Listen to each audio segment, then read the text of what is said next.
ആ മുജാഹിദിന്റെ പള്ളി എന്ന പേരിൽ മുജാഹിദ് പള്ളി ഉണ്ടാക്കിയിട്ട് അവിടെ പച്ചമലയാളത്തിൽ പ്രസംഗിക്കുന്ന ഒരു മീറ്റിംഗ് ഉണ്ട്. ഞാൻ ആഖിറത്തിൽ വിശ്വസിക്കുന്ന മുസ്ലിമീങ്ങളോട് പറയുന്നു, ആ മുജാഹിദിന്റെ ജുമയാണെന്ന നിലക്ക് നിങ്ങൾ പോയി നിസ്കരിക്കുന്ന ഒരൊറ്റ നിസ്കാരവും സഹീഹല്ല. നിങ്ങളുടെ ജുമ ബാത്തിലാണ്, നിസ്കാരം ബാത്തിലാണ്. അതിൽ പങ്കെടുത്തു പോയ ആളുകളൊക്കെ കഴിയുന്ന സമയത്ത് ളുഹർ ഖളാ വീട്ടണം. ഒരിക്കലും തന്നെ മുജാഹിദിന്റെ ജുമയാണെന്ന് മനസ്സിലാക്കി മലയാളത്തിലുള്ള ഖുത്ബയിൽ പോയി പങ്കെടുക്ക്, നിങ്ങളെ ജുമ വീട്ടി എന്ന് നിങ്ങൾ ധരിക്കണ്ട. ഞാനിത് പറഞ്ഞാൽ ചിലപ്പോൾ നിങ്ങൾ സ്വീകരിക്കുമോ ഇല്ലേ, എനിക്കത് നോക്കേണ്ടതില്ല.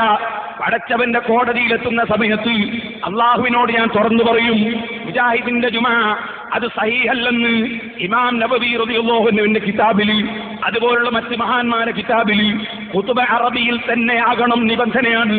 ഇല്ലെങ്കിൽ ഖുത്ബ സഹീഹല്ല എന്ന് വ്യക്തമായി പറഞ്ഞതിനാൽ മലയാള ഖുത്ബ നടക്കുന്ന മുജാഹിദിന്റെ ജുമ സഹീഹല്ല, സഹീഹല്ല, സഹീഹല്ല.